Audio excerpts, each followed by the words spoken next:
This is Quorum with Quorum's Quorum. My guest today is Paul Grewal, the Chief Legal Officer at Coinbase. This is one of those interviews that builds and the pieces all come together. I think even people familiar with Paul's story will walk away with a deeper understanding of what makes Paul tick and the first principles reasoning he uses professionally. Here's Paul. Great to see you. Thanks for joining. Great to see you as well. Thanks for having me. So I want to hear about, we talked last time about your workout routine, and I know that you said you've been very consistent with your workout routine for a number of years, but I'm curious, what is your workout routine today and how has it changed over the years? Yeah, it may not be very compelling, but I've tried to be at least consistent. Exercise has been a big part of my life for a long time. These days, I'm trying to do a mix of cardio, at least 3 days a week, mixing a little weightlifting. And then, if I can squeeze in a round of golf or a walk or a bike ride, it's been a pretty good week for me. And is it first thing in the morning? Yeah, for me, like if the workout doesn't happen at the beginning of the day, it just doesn't happen. So I'm generally a pretty early morning person, kind of always have been. So I like to just pop up out of bed, don't even have a cup of coffee and just get right to it. And then once I'm done, I feel like it's really time to start my day at that point. Yeah, I love that. And so has it changed much at all over time? Has it just been kind of the same formula? Yeah, it has changed. I think as I've gotten older, I've probably gotten better at being more consistent. I mean, to be super clear, earlier in my career, early in life with little kids and managers and senior partners and others who didn't necessarily attach the same importance to my workout routine in the morning as I did, things sometimes fell apart. But I think I've gotten more consistent with it. And then the other thing is, as the body ages, a couple things happen, right? Like you get slower. Hopefully you don't get too much weaker. But I've certainly placed much more emphasis on just maintaining my physical strength and my endurance rather than, literally sweating over whether I'm going to shave 10 seconds off my 5K time or whatever the case may be. Yeah. And is there anything else you do for wellness in general? Like, how else do you center yourself on a daily basis, weekly basis? Yeah, I've dabbled with meditation. I certainly do a fair amount of yoga. I've never been sort of a dedicated mindfulness practice kind of guy. I have not been one who has been a regular attendee of religious services. So a lot of the things that a lot of people do that I think work really well for them have never really caught fire for me, even though I've always been a dabbler, always experimenting with something new, always trying to find a new angle to get a little peace and calm in my day, especially before things start to get much less calm and much less peaceful before things are done. Well, it's interesting because I think a number of people that I've talked to that know you well have observed about you is that you are something that makes you special or different is that you maintain a pretty even keel and don't tend to get too elevated. And I know that you're a former litigator, and I think how elevated some people can get in that space. So what is, how do you do that then? If you don't have some sort of mindfulness practice or something similar to that, what is your approach or principles? Like, how is it that you're able to maintain this more or less even keel? Yeah, I like the word elevated. I'm going to have to start using that because in my experience, particularly in trial and in litigation generally, it's more agitated than elevated.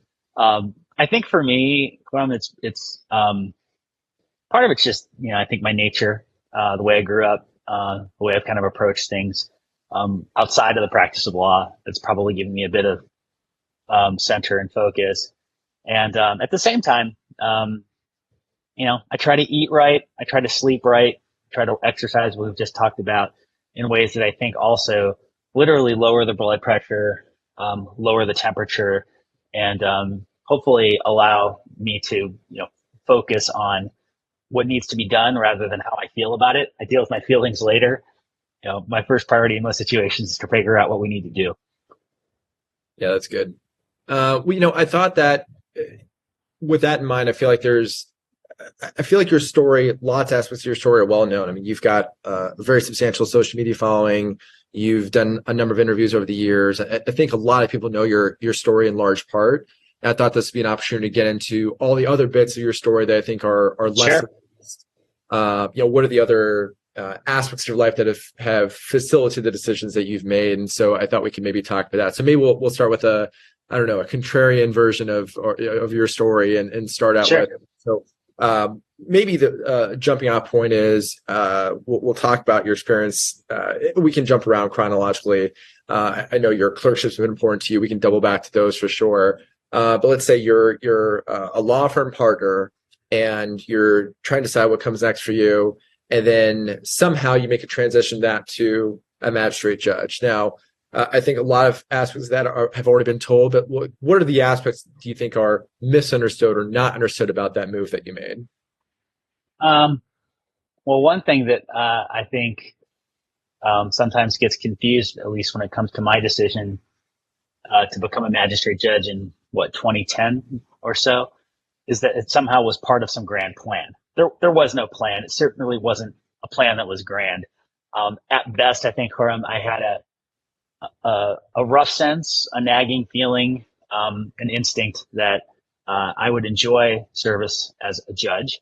And I certainly had in the back of my mind so many of the positive formative experiences I had as a law clerk, not once but twice earlier in my career, seeing how judges worked, what they did, but most importantly, what satisfaction they took from their day. I think that was the thing that stuck in my mind, that for all the amazing and impressive lawyers and others that I'd worked with up to that point in my career, the two people who I really felt relished their day more than any other and really seemed to appreciate what they were able to do day in and day out in their professional life were the judges that I worked for. And so maybe simplistically, perhaps even naively, I thought, well, if I ever had the chance to be a judge myself, maybe I would relish my day and appreciate what I was able to do in that same way. And so that was really it.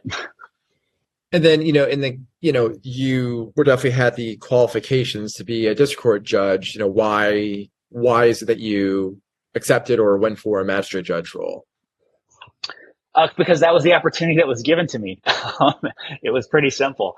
When I applied to be a magistrate judge, I want to say I was probably 38. So relatively young, not the youngest ever, but relatively young.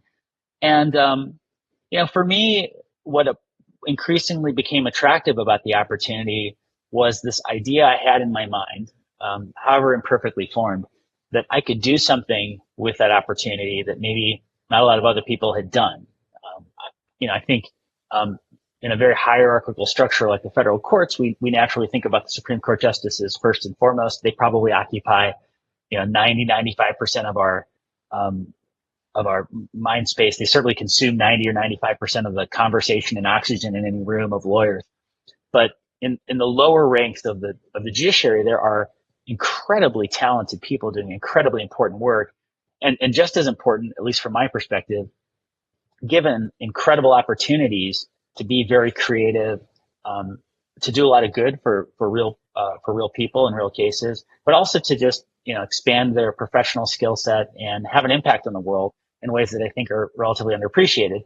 And so as I thought more and more about what magistrate judges do, what I might be able to do in that role, and the opportunity in front of me, it just became more and more attractive to me.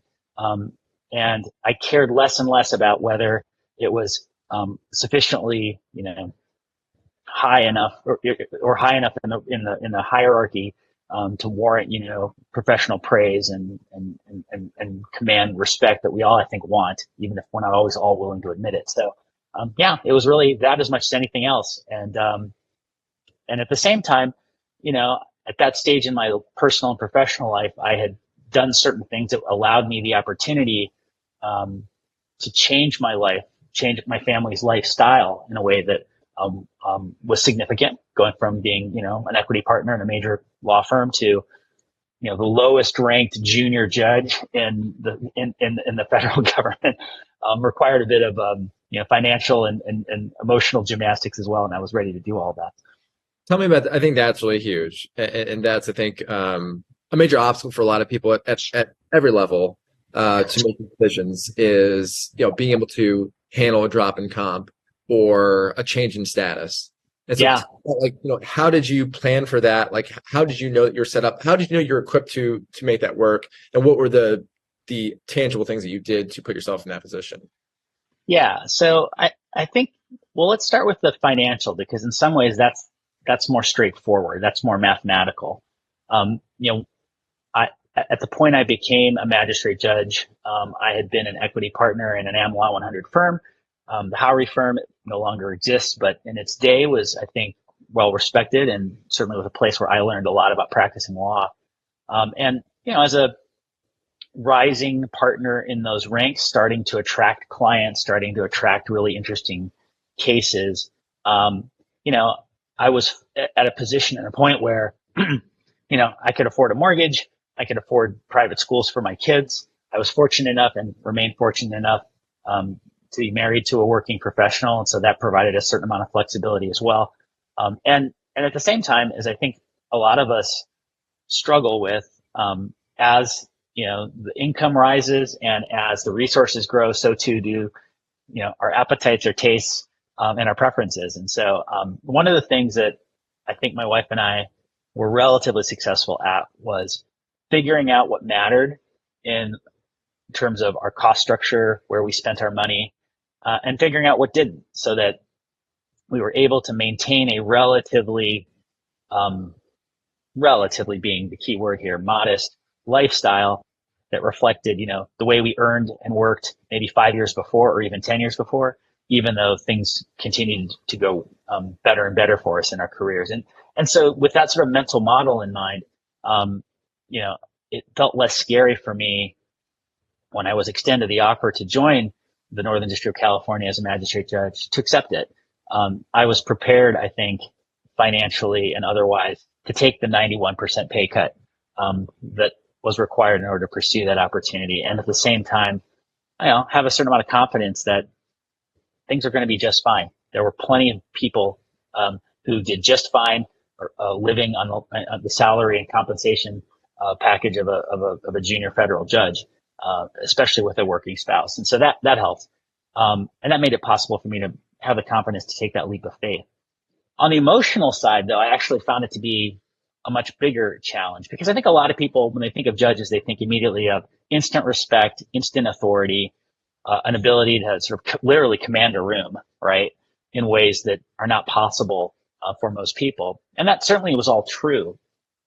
At the same time, for me, I was going from a place where I had associates, I had clients, as I mentioned before, and inside of a law firm, you really are, as a partner, the center of that universe, to a place in the courts where, as I said, literally I was the youngest, the most junior, certainly the least known judge, not just in my court, but certainly nationally or on a broader scale. And so you had to sort of adapt to, like, oh, right, this is like taking any new job. I've got to start at the bottom and I've got to prove myself. And so, once I sort of put it in those terms and really treated it as no different than, when you get that first job, working at McDonald's or as a junior associate or in whatever other situation, it just became easier for me to, adapt and steel myself for, that learning curve that comes with any new opportunity. And then in that role, I mean, what were the skills that you probably had a set of skills that you came in expecting to hone. So maybe you can tell me about, how you in fact did hone those skills. And then what were the surprising skills that you didn't expect to hone that you picked up? Yeah. So for judges, right, like, at least as I thought about it, it's relatively obvious. You have to be pretty good at understanding how to take apart a case. You have to be pretty good at analyzing complicated laws, sifting through messy, imperfect records, weighing and deliberating on, credibility determinations. All of that stuff I think is relatively well understood. And, I was confident enough that I had, at that point, enough experience practicing law that I would be able to manage that transition well enough not to make a complete fool of myself.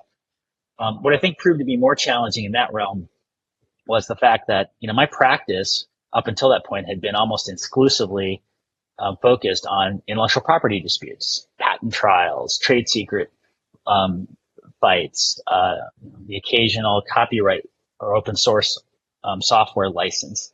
And, on day one, as a magistrate judge, I was literally, not quite literally, but nearly literally thrown out onto the bench and,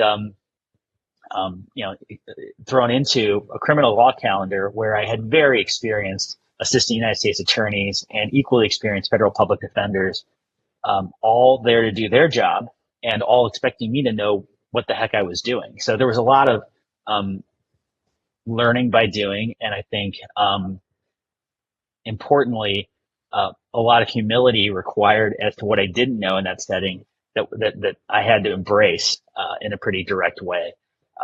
The part of the job, though, where I felt like I didn't appreciate what skills were going to be required in order to be effective and ultimately successful was managing the emotions of the moment, right? So in any dispute in court, whether it's a fight over a software license or, decision as to whether somebody's going to spend the next 13 months awaiting trial in jail or anything else, all of those situations require, I think, a certain ability to navigate some pretty complicated emotions in the room. And those emotions stem not just from the parties, pretty easy to understand why a criminal defendant in that situation may be a bit agitated or elevated, as you referenced earlier. But the lawyers, right? They're worked up. They've got a range of emotions to work through. If you're picking a jury, you've got a bunch of people in there who don't want to be in there for the most part, don't understand what's happening. They're confused. They're anxious. In some cases, they're a bit nervous. And so you've got this range of emotions to navigate and manage. And of course, on day one, and from that point going forward, everyone assumes because you're wearing a black robe, you know how to do that.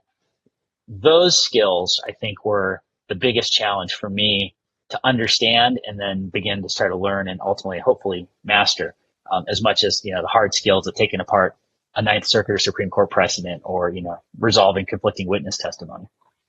So I guess there's two things to that. Like, we'll start with, what are the techniques that you learned over time? Like, how do you manage people with, just have strong opinions, strong feelings? Yeah.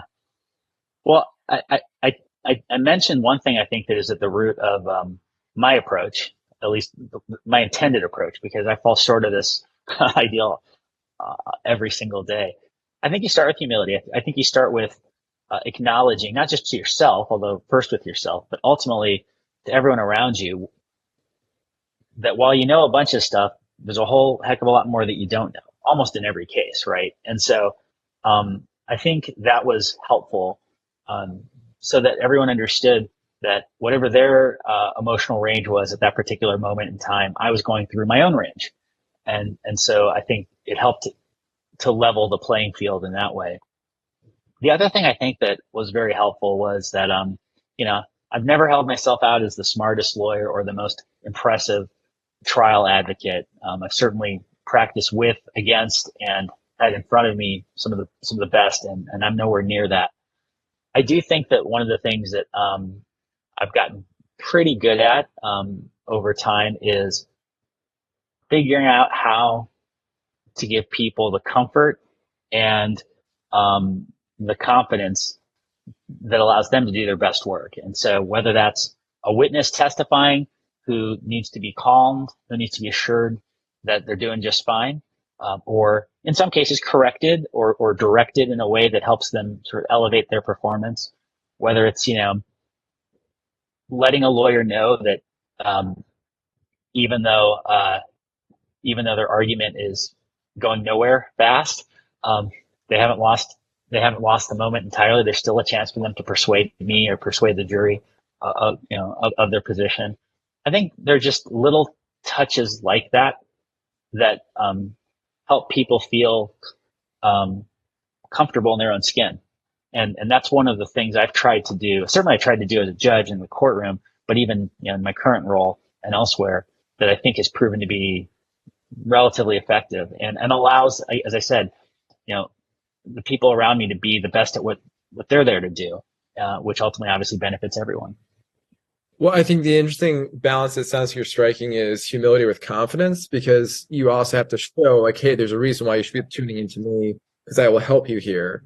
And so how did you establish that how did you, I think, maybe avoid the outcome of, say, imposter syndrome? Like, hey, like I'm very skilled at IP, but I'm not really knowledgeable the way that, experienced U.S. attorney is about criminal matters. How did you establish that authority and ramp up and then put yourself in a position where you have that credibility while balancing that humility? Yeah. Well, I do think that you can be confident and humble at the same time. And I think in many roles in the law, it's really important to be both, right? Because the fact of the matter is, whether it's in a courtroom or in a boardroom or anywhere else, like in most cases, people are looking at you as a lawyer, you as a judge, and expecting you to know exactly what you're doing, right? It's a lot like being in a surgical theater, right? You would, I think, be more than a little bit anxious to learn that your anesthesiologist was humble and at the same time lacked confidence in what she or he was doing, right? You want someone who knows exactly what to do, even if they understand that there are many other roles that are important to a successful outcome. And so, from my perspective, the number one thing that I think helped is that I've shared my genuine curiosity in what others do. It's amazing to me how in a single day, certainly in a courtroom, but I think in many other professional settings in the law, we are just all so privileged to encounter, work with, in some cases work against, just some incredibly interesting people who've done some even more interesting things.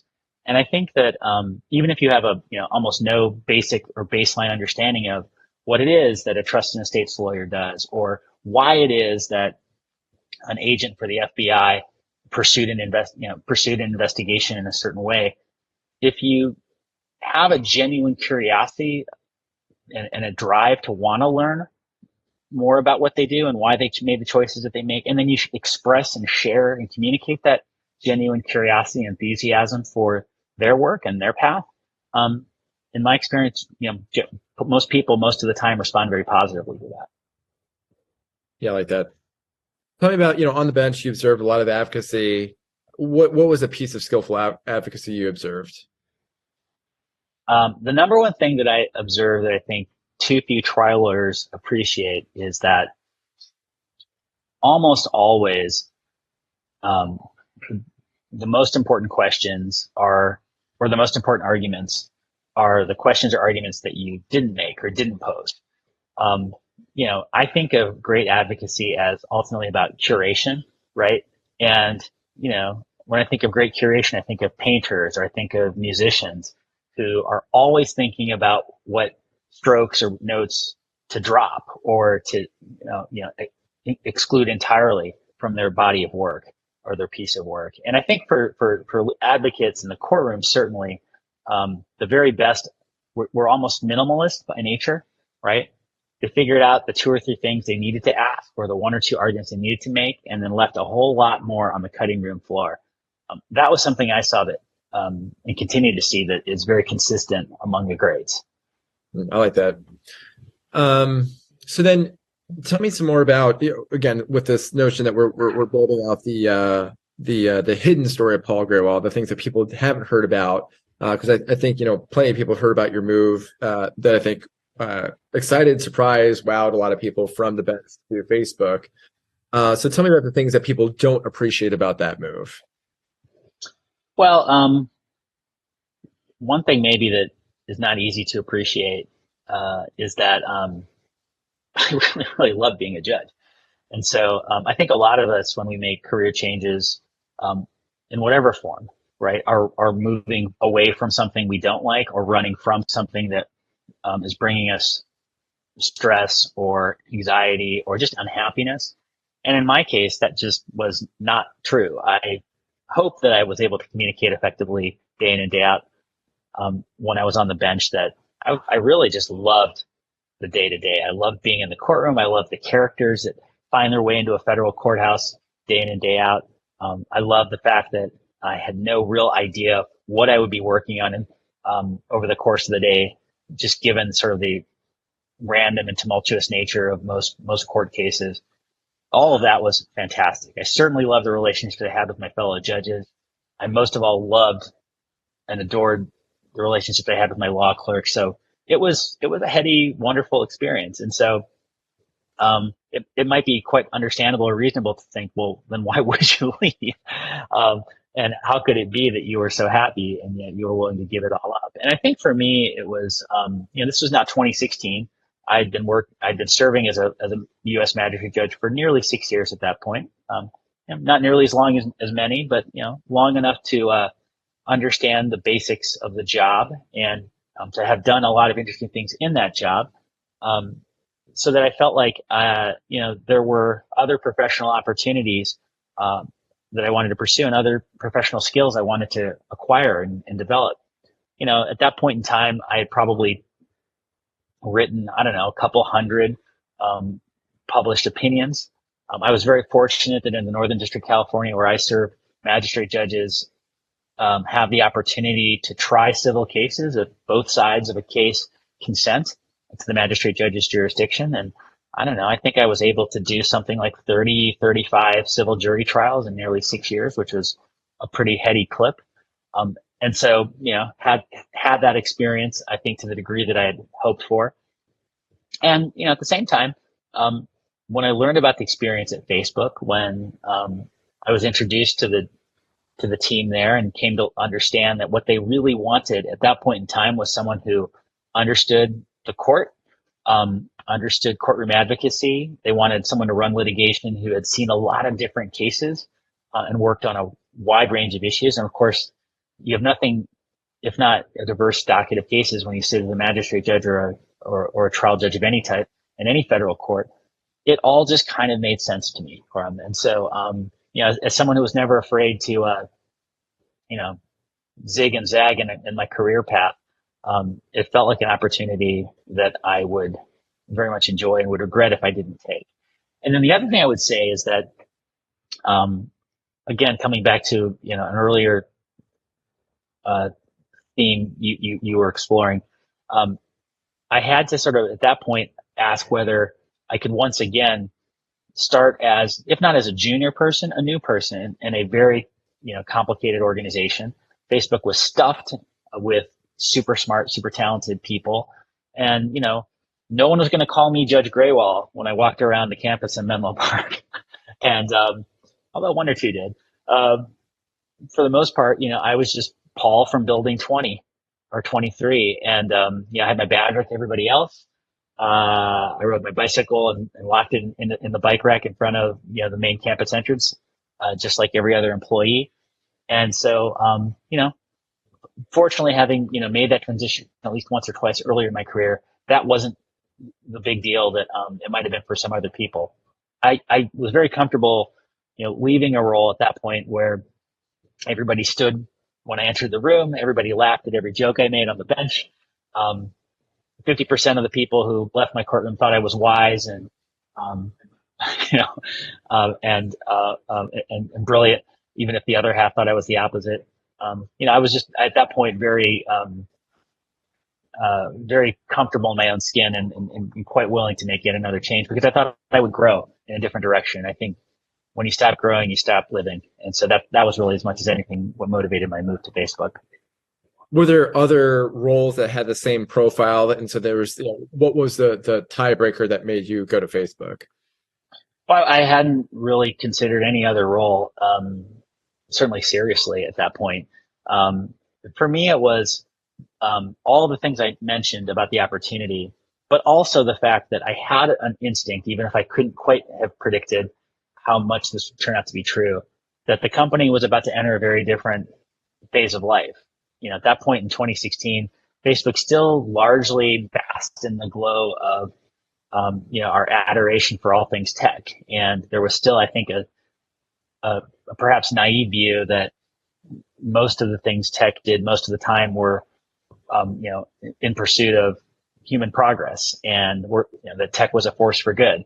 And it was becoming increasingly clear, certainly by the early 2016, that, that view was starting to look a bit naive or simplistic. And the company was about to head into some, I think, very challenging legal issues that I would have a chance to play some role in. And so that was also super attractive to me. And, I don't know, it took maybe 3 or 4 weeks after I joined the company in 2016 for that to become abundantly clear. And so at least I got that call right. And so then, again, you had a certain set of skills that you expected to gain out of the role. And then maybe there's some that surprised you that you weren't expecting to pick up. What were the surprises? What were the things that Yeah. Well, yeah. I mean, look, at that point in my career, I mean, I tried a lot of cases, not only as a trial lawyer, but at that point as a trial judge. I mentioned that I'd worked on a bunch of different kinds of cases: data privacy, intellectual property, competition issues, whatever the case may be. So I had a lot of confidence, much more confidence at that point, that I could not only draw upon my experiences working on these different cases, but orient to new types of cases altogether that would come up in a way that I think would be effective. What I had never done, though, Coram, was I'd never led an organization. As a law firm partner, you don't really lead an organization in the same way as you do in other settings, such as inside of a company or in the military or elsewhere. You have a group of associates that you sort of assemble on the fly. You form these coalitions of the willing that move forward managing these cases, and in a handful of them, you take the cases to trial. And then you break up the band, right? And you look for the next case or the next project and assemble a different team, even if some of the same characters repeat themselves. That was certainly true as a judge. I had a couple of law clerks, I had a courtroom deputy, and that was about it. Whereas by the time I left Facebook, I was leading an organization of several hundred people. I had teams literally all over the world. Those were all challenges I had never taken on before, and required a whole new set of skills in terms of, managing that complexity, understanding what the business and its priorities were, and making sure that, my litigation team, my regulatory team, my corporate team, whatever the case may be, were focused on those priorities day in and day out. I had to manage compensation and performance, issues just like any other, leader of an organization inside of a company. I'd never done that before. Oh, and by the way, I had to go back to a world where I had a boss like everybody else. And, I had to make sure that my boss thought my work was great.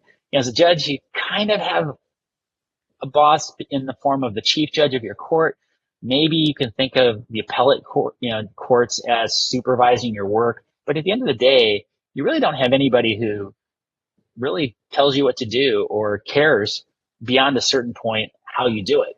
And so I had to, adapt back to that world, or really adapt to it for the first time. So there were a lot of skills that I had to develop that were new and certainly challenging for me. And then I think you can see where this is going with your next move. So then, same thing, the move to Coinbase was, a lot of attention for that. It was obviously a company that a lot of attention was being given to, but it was still a remarkable move. And so what's the story that people haven't heard about the calculus and the decision to do that?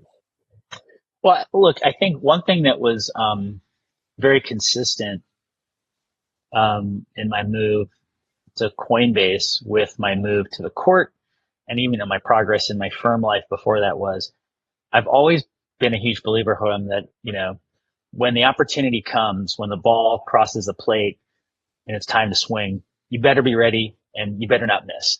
And so, I only applied to be a magistrate judge when I felt confident that I could not only do it, but do it very well. And the same was true when I went to Facebook to take over litigation. And then with time, other areas of the legal department fell to my responsibility. But in each of those cases, I was not the top dog. I was not the number one. I was not the district judge or the Ninth Circuit judge or Federal Circuit judge in my time on the bench. When I went to Facebook, I was not the general counsel. By the time it came for me to decide whether to accept the opportunity at Coinbase, I was being asked to serve as the chief legal officer. And for me, that was something that I finally felt I was ready to do, having led a complicated organization at Facebook, dealing with a whole range of super messy issues for the company, everything from Cambridge Analytica to all sorts of different class actions involving data privacy and intellectual property and regulatory fights with the FTC and elsewhere. By the time it was time for me to step up into the chief legal officer role at Coinbase, I felt like I had the grounding, I had the experience, and that all gave me the confidence to think, I'm ready to do this. And, you asked about what may have been less obvious in all of that. Well, I think a lot of people, when they think of digital assets or cryptocurrency, they think that you've got a group of people who are not just passionate, but maybe even fanatical and delusional about, sort of the ideological or other underpinnings of Bitcoin and, all the other tokens and assets that we deal with. I had none of that.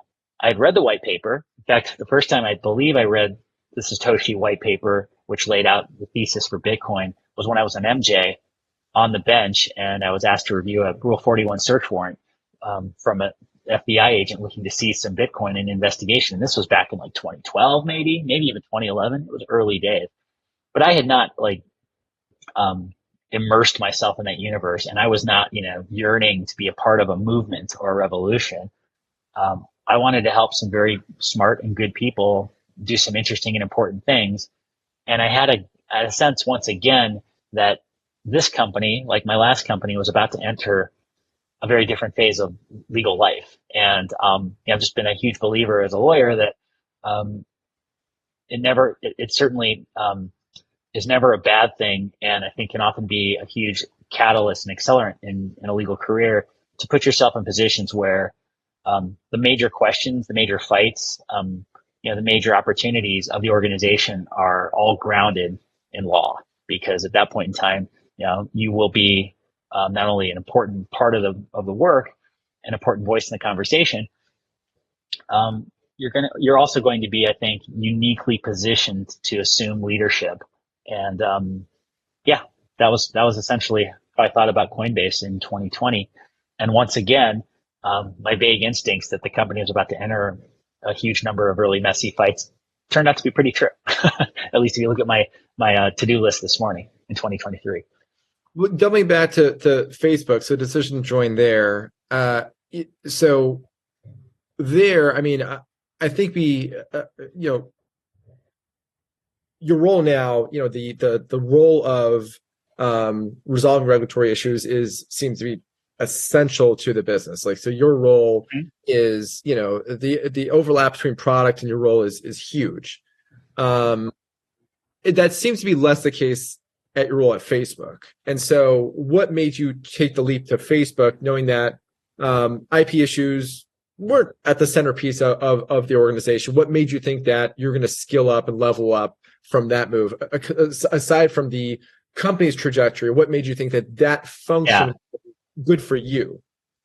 Yeah. Well, I actually think in 2016, litigation and regulatory issues were about to become fairly existential for Facebook in a way that wasn't true before. To my knowledge, Facebook had only had one jury trial up until that point. Certainly it was true that Mark Zuckerberg had never testified in any court case. And if you fast forward just 18 months after I joined, when the Cambridge Analytica scandal blew, and suddenly Mark and others were being hauled in front of Congress to account for and explain what had happened in that situation. Now, those were all very novel experiences that proved to be quite searing for the company. And so, as it turned out, actually, what was once, I think, I don't want to say it was a quieter function, because Facebook's always had its share of litigation and regulatory investigations, but what became a very public and strategic challenge for the company necessarily meant that the things I was working on, like, helping to put the Cambridge Analytica situation to bed, or at least at rest, or, making sure that when, we went to trial in these billion-dollar cases, that the outcomes were at least neutral, if not positive, most of the time. It meant that, I would have an opportunity that I don't think I would have had 5 years before in the same role. And maybe I wouldn't have even, today, 5 years later, just given, how much the company has changed over that period of time. And can you be a little more specific about how is the opportunity for the Facebook? How did you come across that opportunity? Did Facebook approach you directly? Tell me about a little more because it's kind of unusual for a magistrate judge, I would think, to be approached by a company.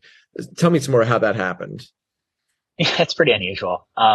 We don't have we don't have on-campus recruiting in the federal judiciary, so it works a little bit differently than many young lawyers would probably be more familiar with. No, for me, like as I think back to it, a number of my friends who were still practicing law, very much practicing law, told me in late 2015 or early 2016 that Facebook was looking for a new kind of leader. I think the general counsel, Colin Stretch, was very forward-looking in his view, and understood quite well as a very talented advocate and litigator himself that he needed some additional expertise in the company, that he needed expertise in particular when it came to courtroom advocacy and strategic planning and direction setting throughout some very intense regulatory investigations. And so when my friends mentioned to me that Colin was, and the leadership beyond Colin was looking for this new kind of leader for the company, the more I thought about it, the more intrigued I was that, I realized I present a somewhat atypical or unusual profile in terms of people interested in that. But if they actually came to learn sort of my story and what I could do and what I had done, maybe they might be interested. And so at their encouragement, I reached out to Colin. We had a cup of coffee, and just like so many jobs and so many opportunities for all of us, right? One cup of coffee led to a lunch. One lunch led to a dinner. A dinner led to a series of conversations and meetings and interviews. And before I knew it, I was, hanging up my robe, literally, and signing up for a very different kind of life at the company. Well, earlier you referenced this concept of seizing opportunities, like, hey, like here it comes, you got to be prepared for it. And so I want to kind of explore that theme in some of these other moves that you made.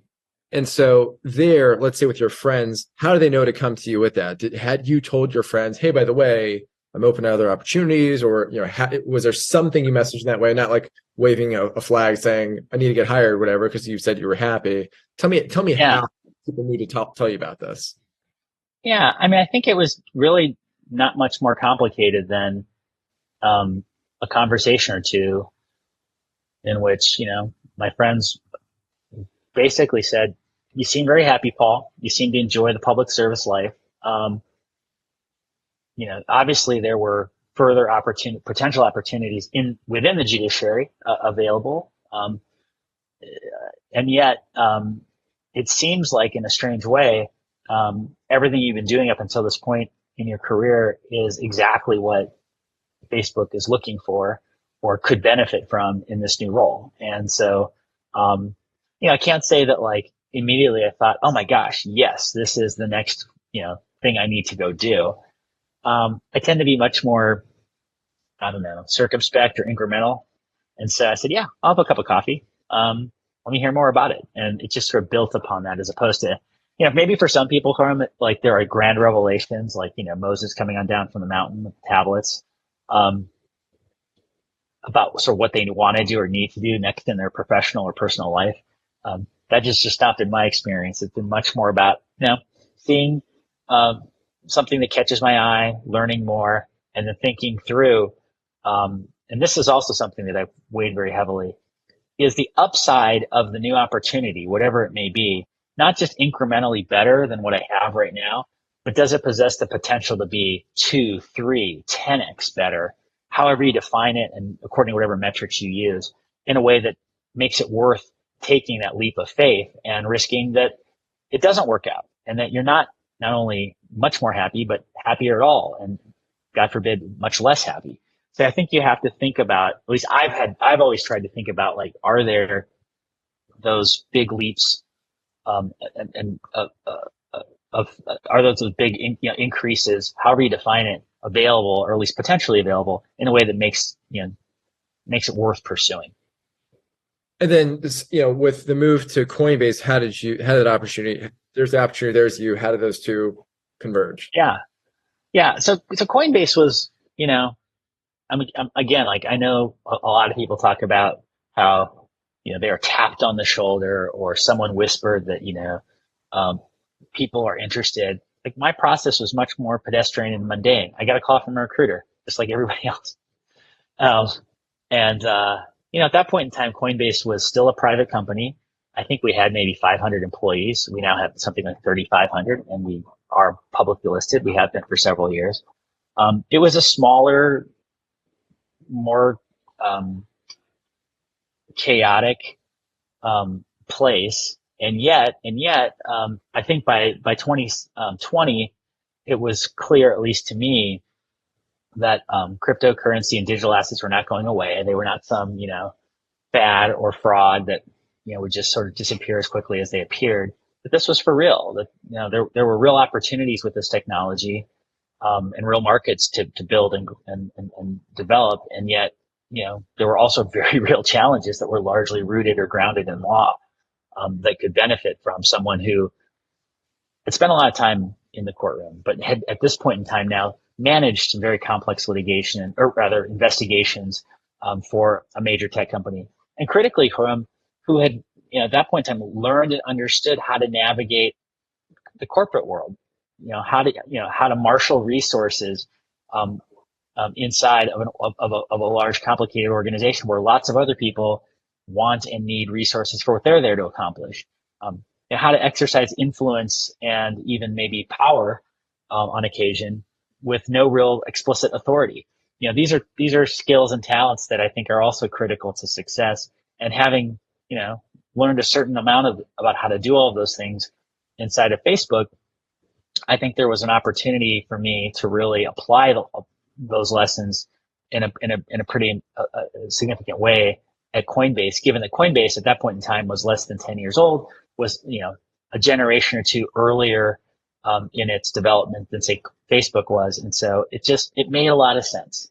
And then as I went through a process that you and many others I think are quite familiar with, of interviews and conversations and more lunches and more dinners, I just came to really, really like the people at Coinbase in much the same way that I really, really like the people I'd worked with at Facebook. I've just been very blessed and lucky that I've never really had a terrible boss. I've had many great bosses. I've never really had coworkers that annoyed me or frustrated me. For the most part, the people I've worked with in each of my jobs in my career are people that I still consider friends to this day. And so when I saw that same sort of spark and magic here at Coinbase that I experienced at Facebook and elsewhere in my career, and added to that, the instinct or the nascent thought in my mind that this company was about to enter some pretty serious legal fights and confront some serious legal challenges. I just thought, I think this could be perfect. I think this could really be the right next move for me. And so once again, I took on a new job. I started as the new guy. I had to prove myself once again, and still have to prove myself even to this day in many ways. And then how did you think about, the risk profile of the role is very different from Facebook to Coinbase, right? Facebook was a de-risked at that point. Like you say, it was just pretty much here to stay. And any of the legal issues it was facing was from the fact that it was here to stay. Coinbase is a very different scenario. So then tell me about how you thought about those two risk profiles. Was it the case that because you had, let's say, skillful management of your personal finances, you felt like, hey, that's all very sound. I can take a flyer here. That was the basis of it. Was it because, hey, I've kind of seen it all. I've done, I enjoy the work as a partner, got a variety of experiences as a magistrate judge, took on this role with this different set of properties at Facebook, and now I can enter a new phase. Of course, it could be both of those, but tell me about, what made the risk profile of this move attractive for you? Well, I think in terms of, my professional risk appetite, again, I've been very lucky that, I throughout my professional life, I've had the support of my wife, Gowrie, who has been quite successful in her own career. That provided a certain amount of downside protection. I've also been fortunate enough to have experienced for myself that you don't enjoy large, asymmetrical upsides without taking on asymmetrical or outsized risks, right? And, having seen that to some degree at Facebook, but more importantly, gotten to know people who had truly experienced that, having been a part of the Facebook journey from the very beginning. that was very appealing and attractive to me. Yeah, just to be very clear, Coram, the number one risk I had to sort of confront and work through was, how do I tell my parents to go work for a cryptocurrency firm? My Daisy mom and dad were certainly aware of what Bitcoin was and what ETH and other digital assets promised to do, but they were much more skeptical. I'll put it that way. And at the same time, like a lot of great DC parents, they were absolutely in love with Facebook and WhatsApp and everything else. And so I was leaving a company that they literally engaged with several dozen times a day, every day, with the people that were closest to them, to go to this cryptocurrency company that like sold Bitcoin. What's that all about? So thinking through that narrative was probably much more of a challenge for me, how I was going to make that phone call to mom and dad than anything else I had to worry about. Yeah. Okay. Explaining things to your parents is definitely a big obstacle to always. Doesn't matter how senior or seasoned you get. That's always still the most important call to make. I'm curious, in your story so far, I haven't really heard you talk about the role of mentors and talking about models as for decisions. And I haven't heard you say, well, I saw someone make a move like this and that seemed interesting, or maybe this move didn't work for this person for this reason, so I learned from negative example. In these different moves you've made, were there models for you that you look to for a gut check, for guidance, for rules of thumb, or was it really just saying, "Hey, I'm feeling this out on my own"? Well, I certainly think that I have had to reason through a lot of these decisions and opportunities largely based on first principles or fundamental values, but to be super clear, like I've had incredible role models and mentors really at every stage of my career and really every stage of my life, starting first and foremost with my parents. Like a lot of our parents, mine, took a leap of faith when they came to the United States. My father came to the US in 1963. He left a sunny, warm place called Punjab with a huge, massive, loving family and landed in the frozen steeps of northern Minnesota, probably wondering what the hell he just decided to do when he came to the US for school. And eventually my mom and my older brother showed up after that. When I think to the, leap of faith that he and my mother had to make, deciding between one amazing opportunity in a legal career in the US versus another seems somewhat childish, right? Like, it's just like, oh, do I be a federal judge or go be a law partner? Or, oh, do I go be a law partner or go be a chief legal officer? Like, hardly the challenge that, the people closest to me have had to confront several times in their lives. But even within the law, like, I mentioned the judge that I worked for, their joy in their work had a tremendous imprint and impact on me in ways that I mentioned, but, continue to this day. And so that's always been an important touchstone for me in thinking through new opportunities. I don't expect to be like giddy and on cloud nine every day. In fact, most days, these jobs that you and I and others do are super hard. They're stressful. They grind you down, and in some cases they beat you up. But over the course of many of those days, and hopefully, many months and many years in those kinds of roles, I think it's important to ask yourself periodically, am I growing? Am I learning? And am I finding joy at what I'm able to accomplish? And so, assessing that potential has been an important framework and milestone for me as I've thought about new career opportunities.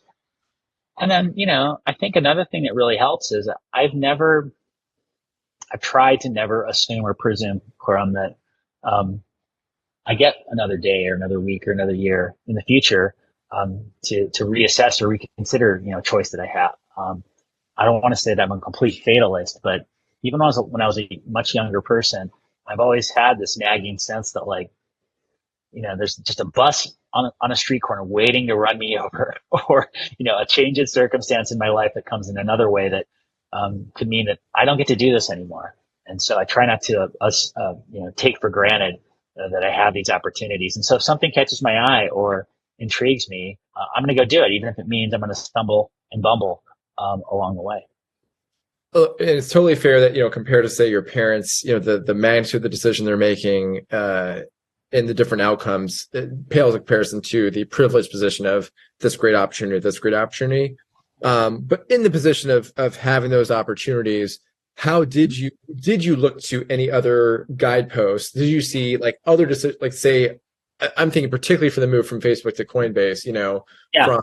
from an AGC role to a CLO, then, were there people that had taken similarly moves with the, you use word asymmetric bet, similar Yep. asymmetric bets that either paid off or didn't pay off that you look to for, okay, that's a gut check, and that's telling me I'm going the right direction. Yeah. I mean, look, there are plenty of law firm partners who aspire to a life as a federal judge, whether it's a circuit judge, a justice on the Supreme Court, or a magistrate judge, or anything else for that matter.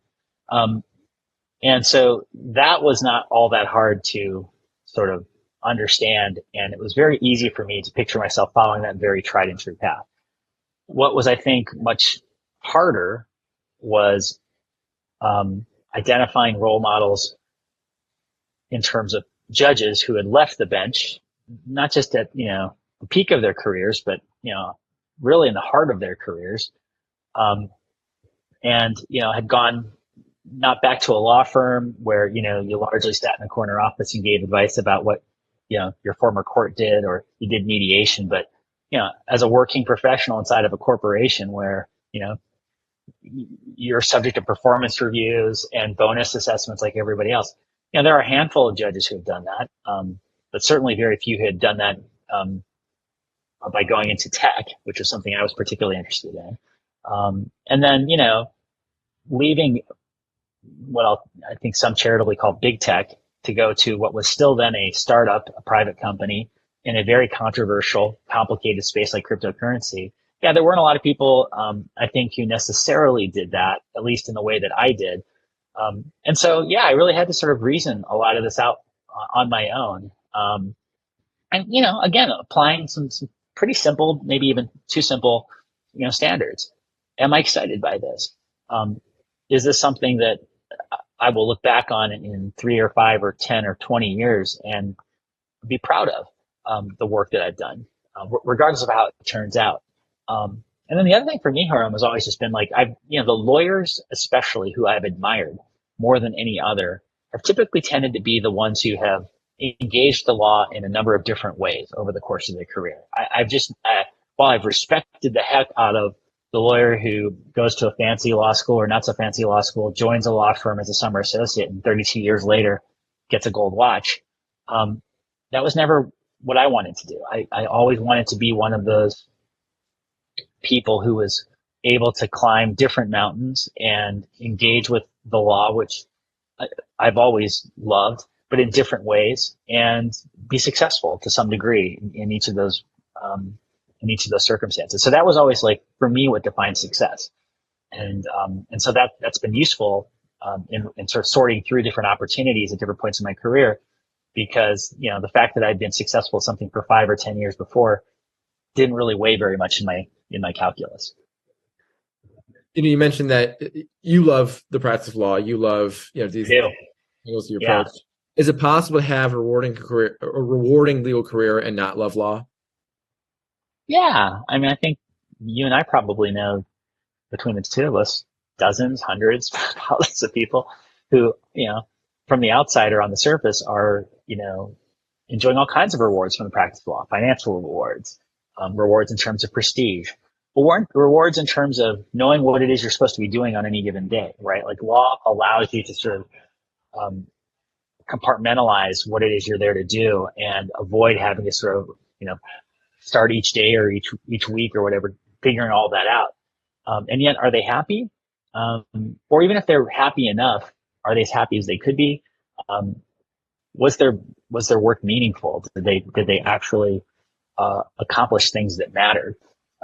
In some cases, the answer is yes. And those are the people that I tend to admire and enjoy being around the most. But in many cases, I think among lawyers, the answer is either no or just as concerning, I don't know. I don't know if I'm happy. I don't know if I've accomplished everything I set out to do.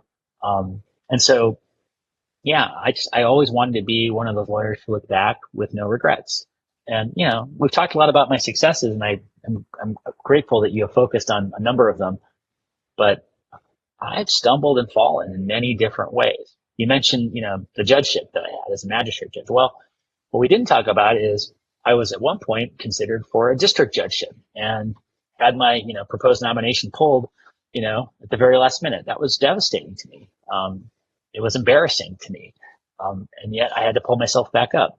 We didn't talk about the fact that when I went to Facebook about 18 months or 2 years after I joined, the general counsel left and I was considered to replace him, but I was not picked. I was passed over. That was embarrassing. That was frustrating. That was challenging. And, more recently, I've won a few cases and we've done pretty well in some investigations here at Coinbase, but we've also lost others.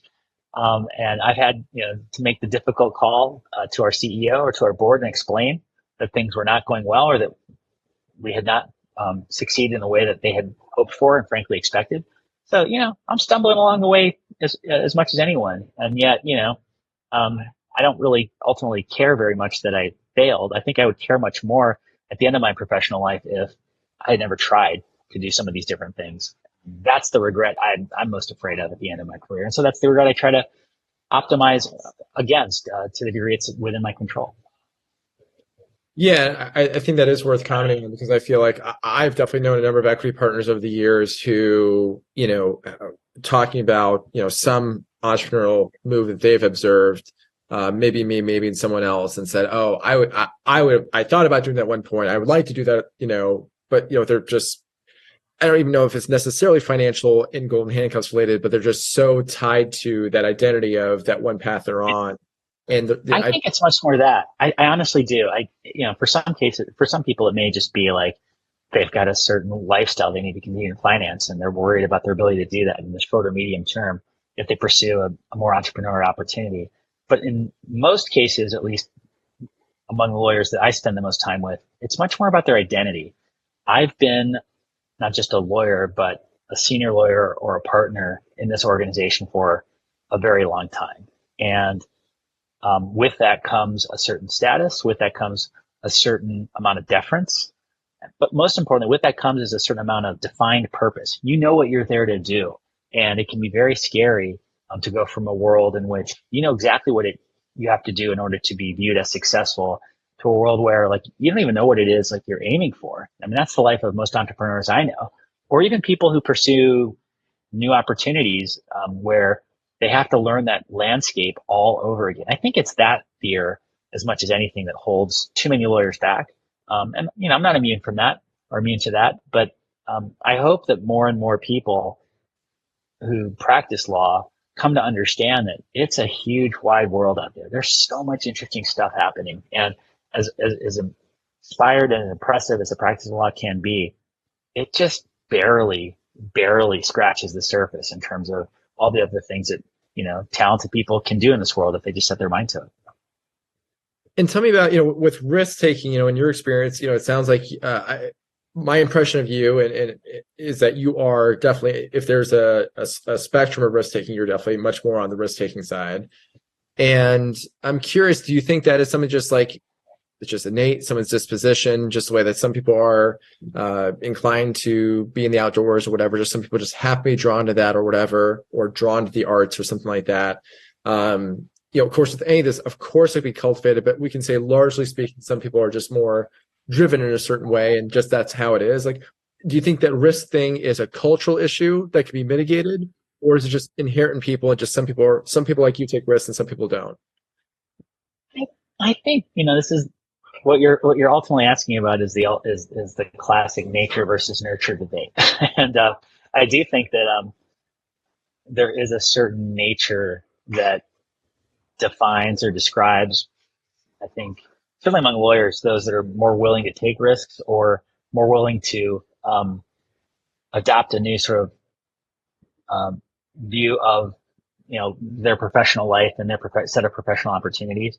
But I think there are important ways in which that instinct, or that maybe even that talent, if I can use that word, can be developed and nurtured. One of the things I think that kind of amazes me, Coram, is if you think about it, right? Think about how we recruit and attract people to the practice of law.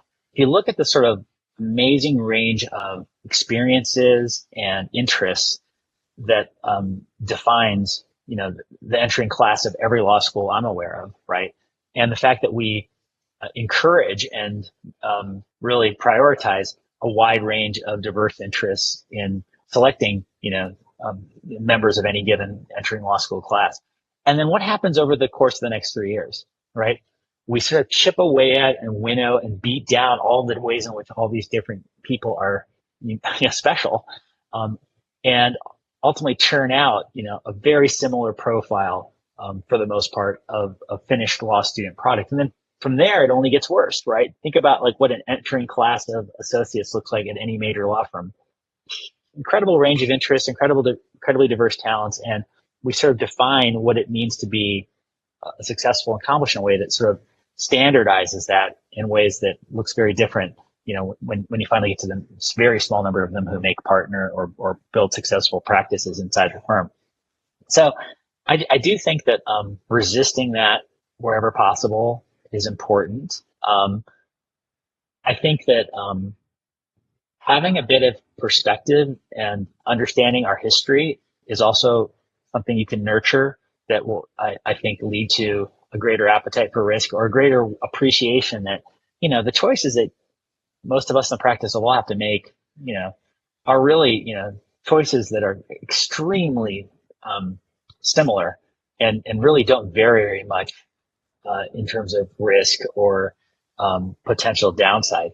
When you look at the grand arc of what most people in our society and our community have to deal with on a daily basis, and even if that's too abstract to really kind of engage with, again, I come back to, our own families, our own stories, our own histories, where in almost every one of, our own family's, story, there are challenges that make, the difference between, big law firm A and big law firm B look comical, right?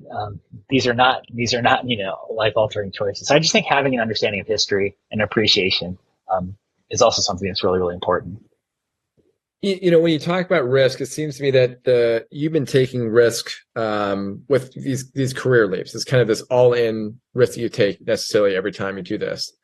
Are there ways that you could have, or that other people can, take smaller risks? Are there ways, of doing something on the side of some kind that is a way to stretch yourself, challenge yourself, not as risky, but exposes you to, gives you the benefit of the exposure to new experiences and new perspectives that you're talking about. Yeah. Opportunities. Yeah. I mean, 1,000 ideas come to mind, right? So a small example, I think of risk and exposing yourself to new people, new ideas as maybe the most important element of developing a different approach to career choices. So, it can be something as basic as, instead of, flying to Maui like everybody else does for a week or 10 days when you're, a hardworking, law firm associate, and sitting on a beach and you're relaxing in a way that you totally deserve and have earned, maybe you spend that week or 10 days of vacation taking a pottery class at your local community college, where the people you're going to be interacting with are going to be very different by and large from, the people who tend to go to the same resort and the same island at the same time of the year. Maybe it's, instead of moving up from a 2-bedroom with your roommate to a 3-bedroom, maybe it's, staying an extra year on that lease and then taking the amount of money that you would have spent on the additional rent and dabbling in a little bit of real estate with 10 of your friends, by starting with, a 1-bedroom condo purchase that needs a lot of work and building it up and starting to develop a taste or appetite for real estate. There's just 1,000 different examples like that. Maybe it's, instead of, billing 2,400 hours a year at your firm, in order to qualify for the next level of bonus, maybe it's only billing 2,200 hours a year, and either taking on pro bono work that exposes you to different ideas and different kinds of clients and different kinds of legal issues, or God forbid, spending those extra 200 hours a year on reading a book or a series of books, right? continuing to educate yourself in literature and art and music. That's another way to take different risks and expose yourself to different ideas that a lot of people think about. So yeah, I mean, at the end of the day, we all have to make choices and trade-offs. I just think that sometimes, and I'm guilty of this, I do this every day. We imagine or come to convince ourselves that the choices in front of us are the only ones available, when if you just take half a step back, you realize like, no, like there are all kinds of different alternatives out there. It's just, you have to take the blinders off sometimes. You talked about exposing yourself to people with different sets of ideas. And I'm struck that, when you're, say, the story that you're telling of the magistrate judge, is that more than one friend came to you with, hey, there's this opportunity that could be a fit for you. That people knew you so well and wanted to help you. How have you cultivated that quality of friendship relationships, and what role has that set of relationships played in your career? Well, I'm actually going to focus on the word friendship that you use. I think that's actually the most important type of relationship. It certainly has been for me, because it's the one that's often the most neglected, right? Like we all, I think, instinctively understand that inside of our families, we have a responsibility to our partner, or certainly to our children and to our parents. And so, I think that's generally well understood, and some of us are better at that than others. But at least we all, I think, generally appreciate that that's just part of what you do in order to build a healthy and happy life for oneself. I think friendship tends to get ignored. I think, and I'm speaking now as a 52-year-old guy, I think older male friendship in particular tends to get ignored far more than we maybe want to admit. And so, in my personal and professional life, I've tried to resist that. I tend to, be friends with a lot of lawyers. I like hanging out with lawyers. I like people who practice law, although not exclusively. They know that those tend to be my people. And, throughout my career, one of the things I've been proudest of is whether it was when I was a law clerk or a young associate, even on the bench. And even to this day, I feel that, some of the most meaningful impacts I've had on other people come through my friendship with not just other men, but other women and others who, I've to varying degrees remembered, even when, my own life gets very busy and I have competing demands of my time in much the same way as we all do. So to answer your question about how that's impacted, my career, I think that, the fact that I've tried to be as helpful to my friends, and even people I wouldn't consider friends, but that I've just come to know, in giving them a piece of advice or thinking of them when I get a phone call about an opportunity that's not necessarily a great fit for me, but could be a great fit for them. And, with no expectations, just, try to help other people navigate this hard, crazy life as best as they can. And, on occasion, sometimes I suppose that does come back. And I've been grateful for when it has, but I don't have that expectation. I don't think any of us should have that expectation in any of our successful friendships, because it I think is something that is much more valuable in the giving than in the receiving, I guess is how I would put it. And I understood you saying in your comment about, the unique, the ways in which you think friendship is neglected, because my understanding is that's the kind of stuff. There's family, which is well understood. And I think investing in, say, professional relationships, like, hey, I'm part of a bar association or something formal, informal, investing in client development. I think those are well understood or discussed as well. You can go take a course on, family stuff is, there's lots of support for that. Religion, lots of support for family related things. Lots of support for networking and professional stuff. You can take a course on business development, hire a coach, but relatively little in the way of, hey, here's how to focus on your friends, and here's reminders on friends. So it occupies this value between those two is how I'm hearing you talk about this. Yeah, and it's the hardest thing because, especially for lawyers, because, we have pretty demanding schedules and lives, right? So professionally, personally, like there often isn't a lot of extra time or extra emotional space for time with friends or commitments to friends. And yet, maybe I'm getting a bit more philosophical as I get older and reflective as my children, move through school and ultimately out of the house into their own life. That you ultimately have a chunk of life, um, professionally and personally, where friendship is really like all you have, whether you have like a life partner, whether you have an extended family or not, because uh, it's just I just think it's interesting that when we're younger, right, when we're in school, certainly like in high school and even in college, right, like friendships are so central to how we spend our time, and you know whatever joy or satisfaction we get out of the day. And yet I think that's as or even more true um, much later in life. And yet I don't think we make the necessary investments along the way necessarily that set ourselves up for success. And I'm trying to resist that and avoid that, again, with varying degrees of success. But it's something I think a lot about. And going back to something you were talking about earlier, you were talking about uh, difficult decisions that you've grappled with, and something I'm curious about for you.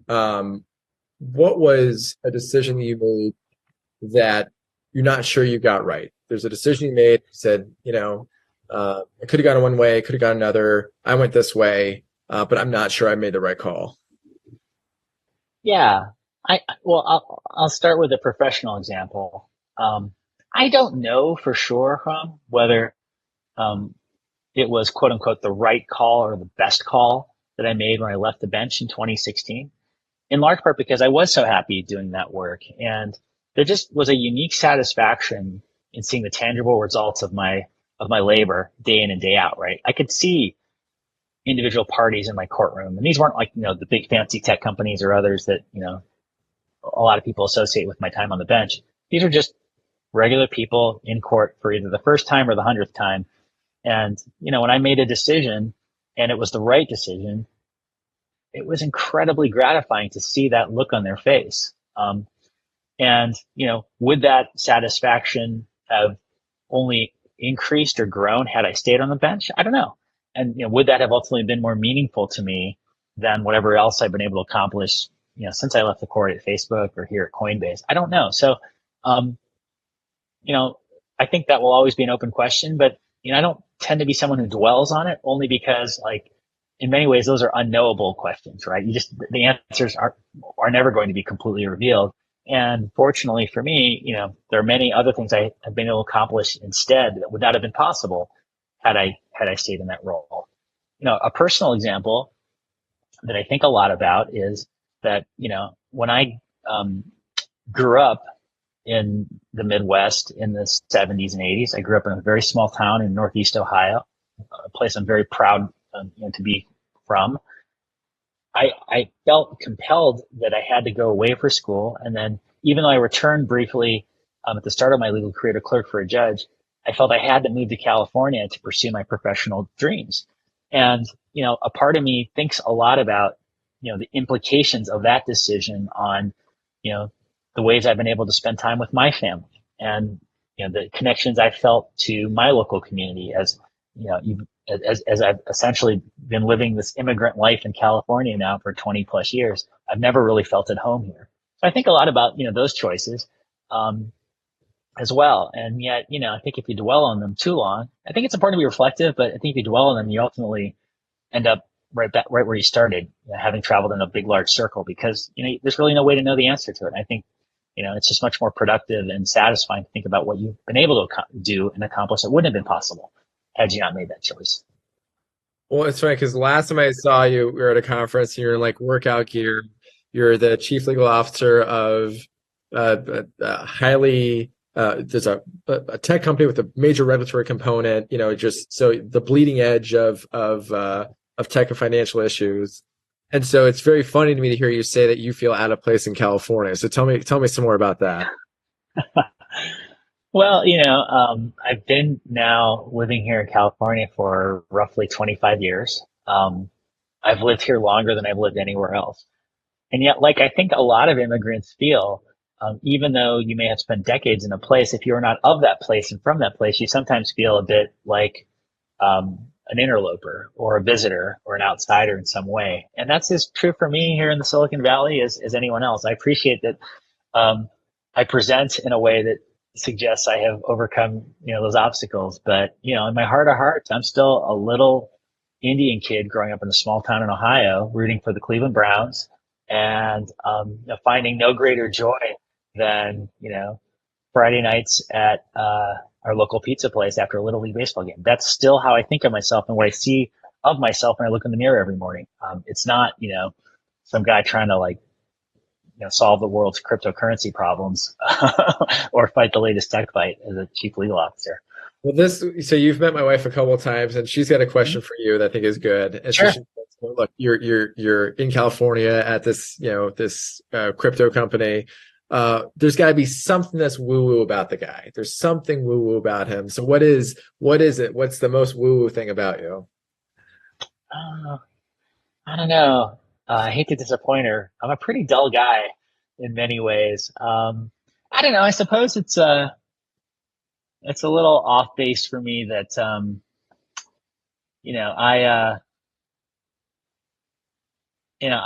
I don't shy away from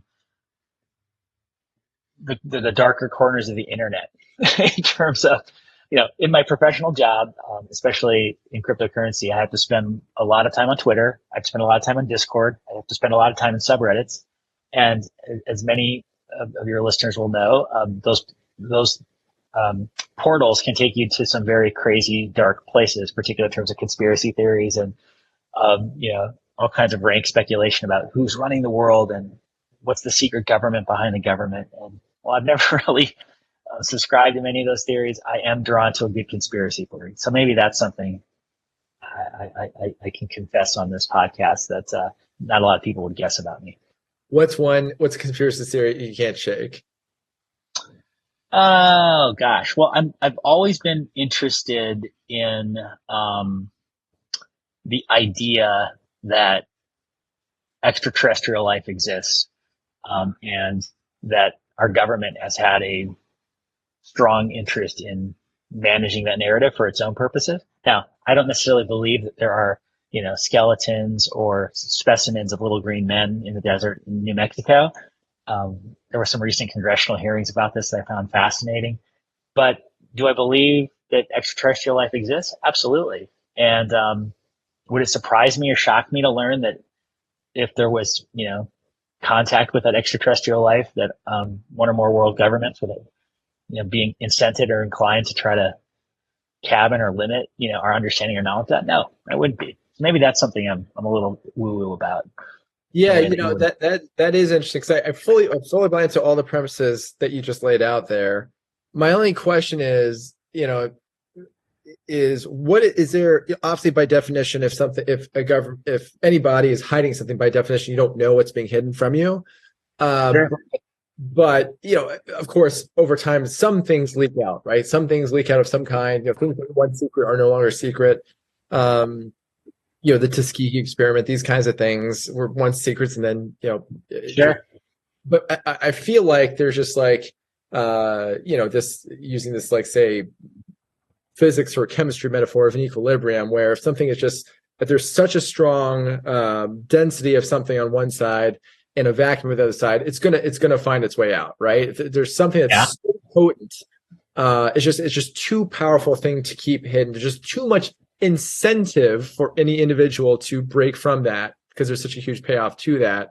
So, what is some precedent that where we've seen that breakdown, or if you haven't, how can you make sense of the most incredible, if someone was sitting on that information, the unbelievable incentive and motivation you would to tell everyone, here's the craziest thing. There's extraterrestrials yeah. Well, I would say a couple of things. One is, I'm not necessarily saying this is probable. I am saying it's plausible and most definitely possible. And I think the other thing is that, when it comes to extraterrestrial life, as one example, right? I think again, yes, it's possible. It's highly unlikely that any small group of people could keep the secret. But what I do think is equally true is that, you know, as you highlighted with a couple of examples, um, human beings have kept some pretty dark things quiet for a very long time until they weren't. And, without being too morbid about it, I think there are plenty of examples, even in our recent history in the 20th century, where things that seemed utterly implausible were kept secret for a fairly long period of time and then were revealed. And so all that I am saying is that we shouldn't dismiss entirely the possibility that, there are other beings out there, and certain people on Earth aren't necessarily incented to want to make that as publicly known as it should be. How's that for woo-woo? That satisfies woo-woo, I think. Really satisfied that's woo-woo. Well, look, you really love lawyering, so I don't want to miss out on that. But so I want to pick up on that shortly. But you mentioned social media, so we can start from there. So tell me, you're highly active on social media. You've got like 50,000 followers on Twitter, something like more than 25 on LinkedIn. So large social media following.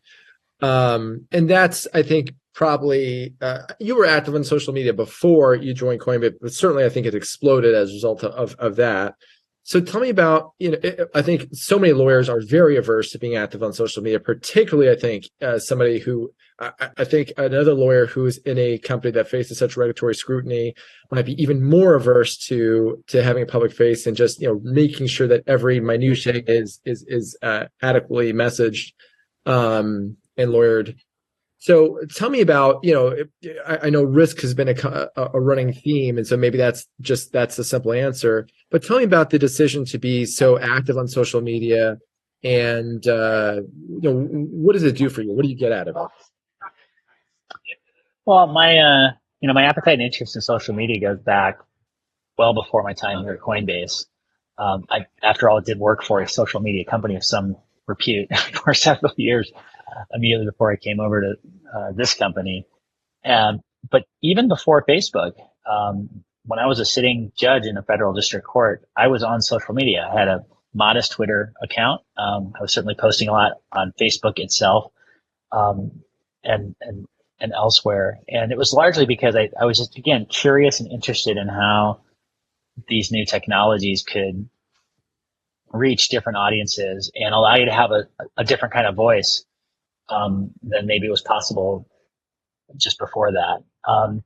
So, when I came to Coinbase, I was certainly well aware that the cryptocurrency community tended to thrive on Twitter, on Reddit, in Discord channels, and elsewhere. And so it just, I think, was quite natural for me to look to those channels when trying to explain what it was we were doing here at the company, how I thought about the law and how the law applied to what was happening in crypto. And so it was just a very obvious and natural place. And at the same time, I've tried to share a bit about sort of how I think about the practice of law and the profession in a way that goes well beyond just my particular industry, because I do think that there is an interesting conversation to be had out there among lawyers about how you navigate some of these challenges that you and I have been talking about, or just deal with the day-to-day struggles of the job. And so I have again found that by sharing sort of how I've looked at things or lessons that I've learned, certain people have found it useful, interesting in their own work or in their own lives, and that's very gratifying. But mostly, it's not some grand plan on my part. It's mostly just about me wanting to spread the word about what we're doing here at Coinbase, encourage other lawyers to think about their professional journeys in ways that maybe they haven't before, and maybe even just kill a little time while I'm brewing my coffee in the morning and there's nobody in my house to talk to because my children and my wife have left for the day, and I need some other person or group of people to communicate with. Why is it important to message? You have an outlet for, if there's changes you need the SEC to make to consider something, or a court to consider something. You have outlets for that. Why is it important for the public or the crypto community to be bought in? Because these are ultimately public institutions. Whether it's the Securities and Exchange Commission or the Department of Justice or any other part of our government. They are ultimately there to serve the public interest. At least, that's my perhaps somewhat naive view of how government's supposed to work. And just as I think it's critical that people understand what it is their government is doing or not doing in their name, I think it's just as important that these institutions understand what the people that they purport to serve think about these issues. And, for all of its flaws and even risks and dangers, I think social media offers a very powerful and unique way to kickstart that conversation. And, I'm certainly well aware of all of the ways in which that conversation has taken off in unproductive and even harmful directions. But in my experience, from like day in and day out, I have a wonderful, experience and incredibly valuable conversations when I engage on Twitter or I post on LinkedIn or whatever the case may be. And I think that as a result of that, and, also the contributions of many, many more people that go far beyond just me, I think we have a much more informed conversation happening right now about the legal issues in crypto, about the legal profession that we all work in. And I think that's generally a good thing. Mm-hmm. And has there been any, same question that I've asked you about these different roles? You had an expectation for things you learn or relationships you make. What were surprises along the way? Like, what's something that you've been surprised to learn about in the course of being active in social media and building such a large following, or the people that you've met along the way? Well, I don't know if I was surprised by it, but I've been delighted by the fact that, particularly when it comes to the legal issues that we are confronting right now in crypto, whether it's securities law issues involving sanctions, whatever the case may be, that so many good ideas come from people who I don't think in an offline conversation would be given the time of day by most other lawyers, right? There's an old trope on the internet that when you're on the internet, nobody knows that you're a dog, right? Like there's a famous New Yorker cartoon to that effect. And I just love the fact that like most of the people who I pay the most attention to on Twitter, on Reddit, and elsewhere are people whose backgrounds I don't even know. And frankly, I don't even care about. I don't particularly weigh very heavily what law school somebody went to when it comes to debating the right way to think about, the meaning of an investment contract under the 1933 Securities Act, for example. I just want a clever idea or a different way to think about the problem. And, particularly in law, where we are so bound to traditional ways of weighing and evaluating the worth of someone's contribution, right? Where'd you go to school? Who'd you clerk for? What firm have you worked at? Is the company you work for a Fortune 100 company, or is it a company I've never heard of? Like, those are all signals that have some value in certain situations, but for the most part, they have nothing to do with, is the thing that you're saying smart? Do you have a good idea? Is your comment something I should be paying attention to? And I love the fact that in an online space, the ideas tend to be at the center of how we value people's contributions. And I just love that, because more often than not, I get really good ideas or a different way to think about a particular legal issue that I'm wrestling with from individuals who I suspect wouldn't garner a lot of attention in traditional places and spaces in the law. And I think that's awesome. I just feel like that's a much fairer and much more interesting way to operate and way to live. And so that's as much as anything that has surprised me about my experience talking about law and talking about crypto on social.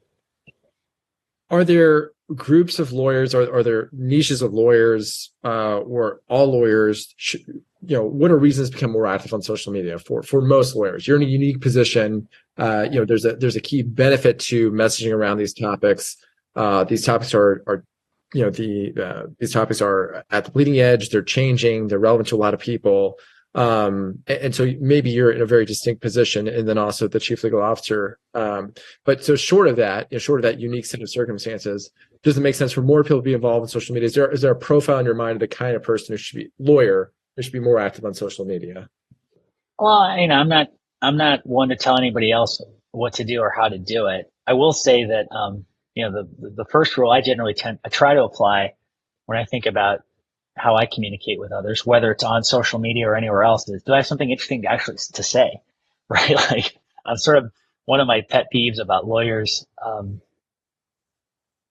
on social, but also in communicating more generally, is that more often than not they sort of skip past the "do I have something interesting to say" question and focus on how do I say it. So I think that is where I would begin and urge others to begin.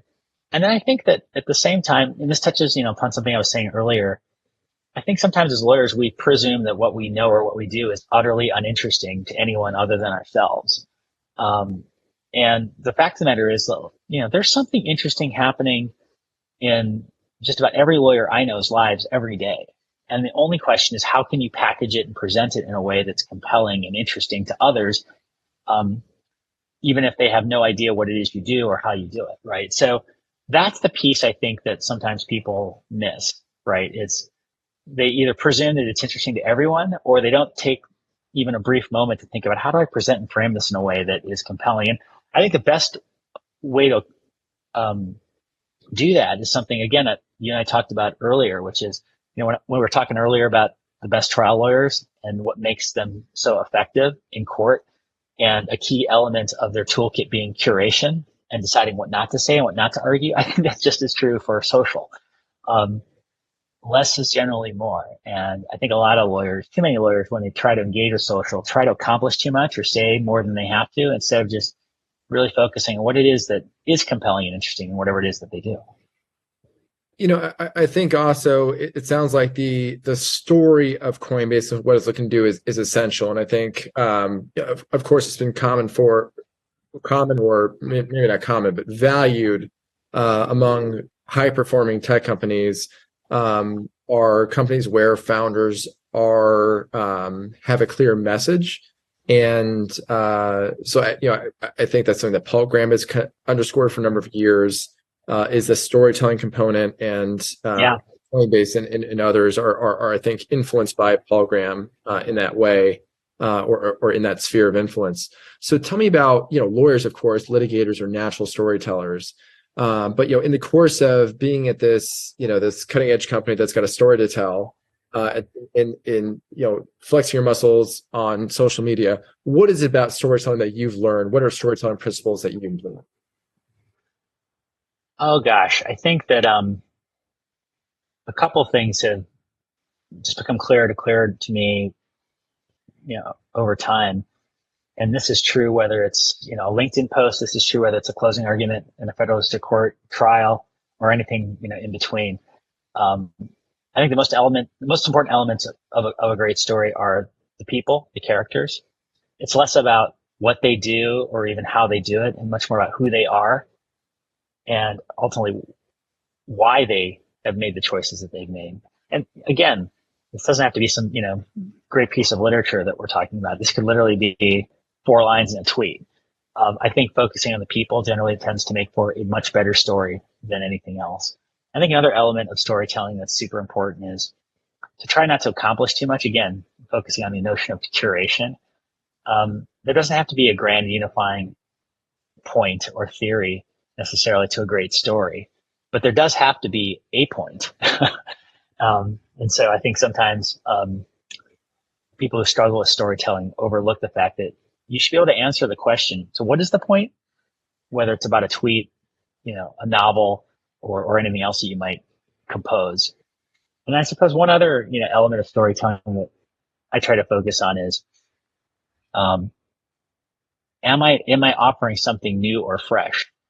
Either as compared to what I've said before or what others are saying. Because I do think that, as humans, we are wired to the novel, right? We are always looking for the next thing. And so, rehashing or repeating points or narratives that have been made or laid out over and over again before also, I think, tends to take a pretty good story and turn it into a not so interesting story pretty quick. And I also want to go back to something you're saying about that you don't look to tell people what to do, and I fully appreciate that. But I'm curious for you. I mean, I feel like there's so many there's recurring in the practice of law. There's like recurring scenarios that lawyers find themselves in. And especially for the reasons that you identified, where, so much about the legal training in law school, then the practice of law is conforming and then standardizing. And so then you have these kind of averaging effects. So I think that makes it, for the reasons you identified, all the more challenging for people at key junctures of their career to make decisions. I think, all the canonical key junctures that people are at. One is your mid-level associate who says, I don't know if I want to keep on, the practice area I'm in, and I don't know if I want to make part my firm. I don't know if I want to go in-house. I don't know if I want to do something completely different. I'm sure you get, run to people like this all the time. What do you say to someone, and recognize it's not necessarily advice, maybe questions you're asking. What do you say to someone to help them sort through that? How do you help someone sort through that canonical issue that a lot of smart people find themselves in? Well, gosh, there's all kinds of advice out there on this topic. So applying my own standard that I just articulated a moment ago, maybe I'll focus on what maybe a slightly different take I have on this. The number one thing I ask someone who comes up to me with that kind of question is, forget about what you want, forget about what you enjoy. What are you really good at? Like if I ask 10 of your friends or 5 of your professional colleagues, what's the number one thing you think of when you think of this person in terms of what they really, really excel at? What are they going to tell me? What are they going to tell you? And I start with that because, again, this is just sort of the way I've thought about my professional career. I have found that being really, really good at something in the practice of law tends to be pretty satisfying, even if it's not necessarily that something that I particularly enjoy or aspire to. And so it's not the be all and end all to, I think, the very important and hard questions that I do get asked, and that people, I think, confront for themselves in their own careers over and over again. But really being candid and honest about what you're good at, I think, is something that a lot of lawyers overlook. Because I think a lot of us imagine us to be very good at certain things we're not actually very good at, and completely overlook or ignore, areas where we are extremely talented and accomplished, but, are so second nature to us that we don't really focus on. That's maybe a different way I look at that question than some other people. I really like that. So now I'm going to apply it to you. But sure. I'll give you 2 audiences. So okay. You, as you said, you like associating with lawyers, and you've got plenty of contact with lawyers. What do you think the lawyers in your life would say for you? What is it that Paul Grewal is particularly good at? I think I am quite good at managing chaos and dealing with emotional overload in moments of crisis. I think that was true when I was in a courtroom and a defendant had an outburst, or a witness broke down on the witness stand, or where a juror would lie to my face about why they couldn't serve and it turned out that wasn't true. I think that was true in my law firm life when junior or mid-level associates would suddenly break down or not show up for work or walk out in the middle of trial, all of things of which have happened to me.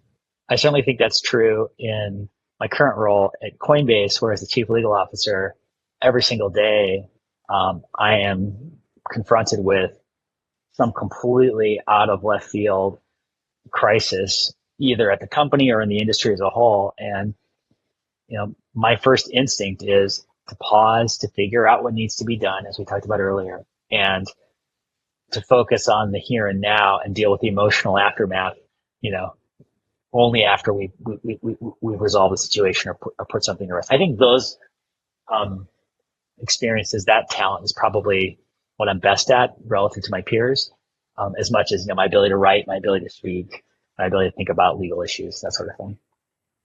Okay, that's good. And then I want, and that definitely ties into the running themes you've been talking about, those are notable moments, like stepping to the magistrate judge role is managing the emotions. That was a key part of your role. So that makes a lot of sense. But now I'll switch. I'll ask a question in context. So what now you report to a board of directors, and these are people like Mark Andreessen, Fred Wilson, Toby Lutka, people that are successful software entrepreneurs, VCs. They are. So what would that audience say is your alpha, your expertise? I would hope that audience would say that I am uniquely able to identify paths forward and avoid being sort of sucked into the classic lawyer's posture of, we can't do this, we shouldn't do that, there's no way around X, we're never going to get past Y. I think I'm able to identify paths forward that may not have been immediately or readily apparent to others. And I think my board would call that as much as anything else that I do. I hope they would. And now, like with looking at that board, what have you learned from them? What have you learned about how do they approach decisions differently than skillful lawyers, jurists? What can we learn from that group? Because fewer of us as lawyers have contact with people in those roles, and they've had a lot of success, in different domains that require different kinds of decision criteria. But what can we learn as lawyers from that group of people? What have you learned?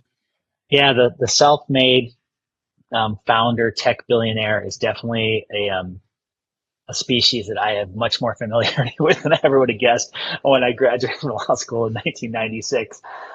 It's certainly been the case here at Coinbase. You've mentioned several of our board members. Obviously, our CEO, Brian Armstrong, who also serves on the board, fits that bill. Mark Zuckerberg, my previous role, I think also qualifies on that score. One thing I've learned from working with all of these people, and they're very different from one another. They're not uniform by any stretch, but they do share certain qualities, is that they are insatiably curious. They generally have to know why something is happening as much as what is happening or what needs to be done about it. That curiosity is something that is extraordinary. They are certainly all fearless in that, these are all people with lots to lose on any given day. And yet they are very comfortable taking outsized risks when they are convinced that they are right.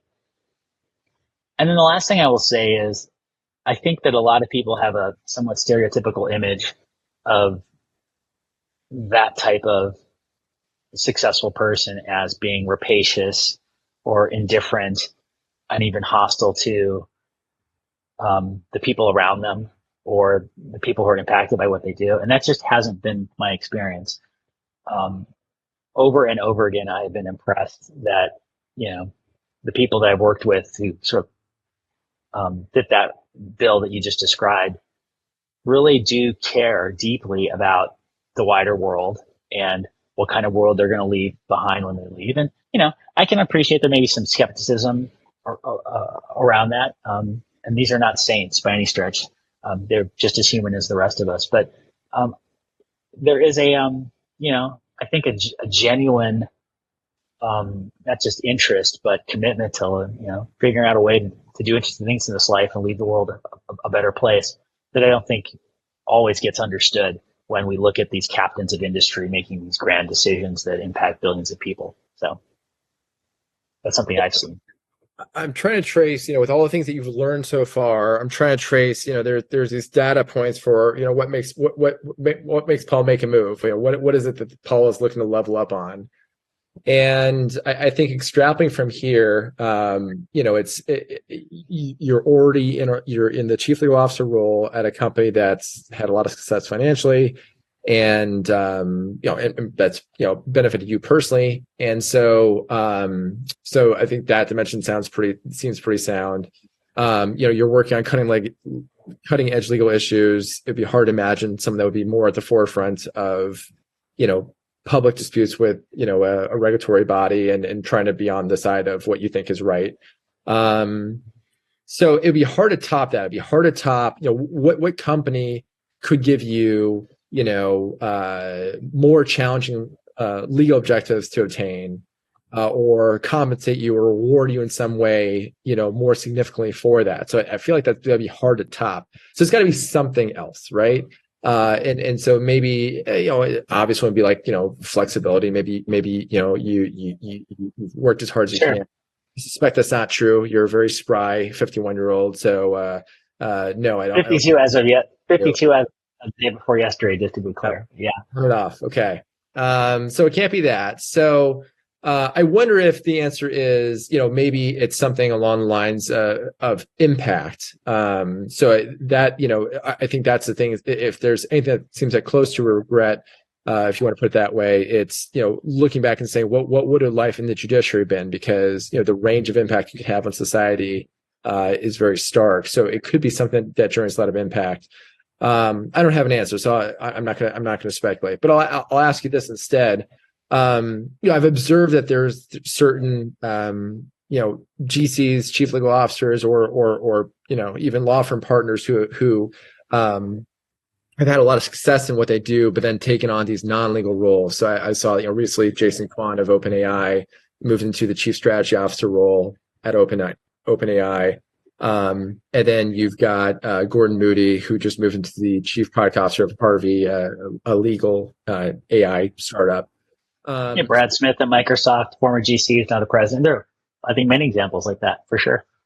There certainly are examples. Maybe you're familiar with so many that you can call them many. But so I'm curious, what would it take for you to make that attractive for you, or what do you think it makes it attractive or is it a path that more lawyers should consider? Yeah, I think lawyers should definitely consider it because I think that a lot of what makes people really effective as lawyers would serve them extraordinarily well and make them just as effective or more effective in other roles, whether it's serving as a chief administrative officer, a CEO, a president, or something outside of the law or corporate life altogether. For me, that might be something in my future. I don't know. I think though that less important than the title or sort of the organization is the problem set and the collection of challenges that I would have an opportunity to engage with in that kind of opportunity or with that kind of opportunity.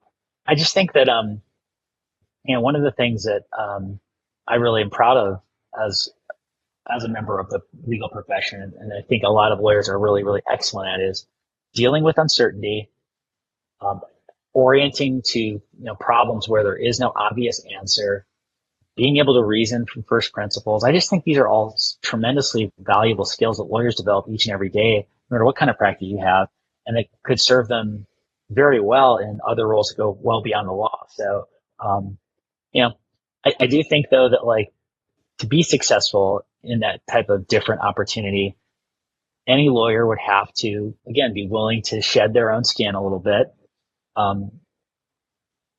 express and generally embrace a certain degree of humility that there are lots of things out there that we don't know.